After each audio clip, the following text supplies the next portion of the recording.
April হচ্ছে অক্ষয় তৃতীয়া। এই দিন সকালবেলা স্নান করে শুদ্ধ বস্ত্র পরে হাতের মধ্যে কিছুটা হলুদের গুঁড়া নাও, নিয়ে যে সদর দরজা আছে তোমার ঘরে, সেখানে সদর দরজার মধ্যে সেখানে দুপাশে একটু একটু করে হলুদ দাও। তারপরে বাকি যে হলুদটা থাকবে সেটা হাতের মধ্যে নিয়ে সেটা ফু দিয়ে, এমনি করে ফু দিয়ে ওটা বাইরের দিকে ওটা উড়িয়ে দাও। এতে মা লক্ষ্মী প্রসন্ন হয়। ও সেই দিন আরেকটি কাজ করো, এই দিন আরেকটা একটা লাল রঙের একটা কাপড় নাও, নিয়ে তার মধ্যে এক মুঠা চাল দাও।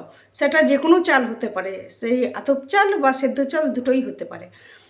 চাল দিয়ে তার মধ্যে দুটো হলুদের গাঁট দাও ও একটু কেশর দাও, কয়েকটা কেশরের টুকরা দাও ওর মধ্যে, দিয়ে ওটাকে বাঁধো। বেঁধে ঘরের যে ঠাকুর আছে সেখানে ঠাকুরের স্থানে ওখানে এটা উত্তর পূর্ব কোণ হিসাবে এটাকে সেখানে রেখে দাও। এটা সারা বছর অমনি থাকবে। আবার নেক্সট যখন তোমার অক্ষয় তৃতীয়া আসবে তখন এটা চেঞ্জ করবে। এইরকম করলে পরে তোমার যে ধনের যে আগমন আছে সেটা দ্রুত গতিতে সেটা বাড়ে।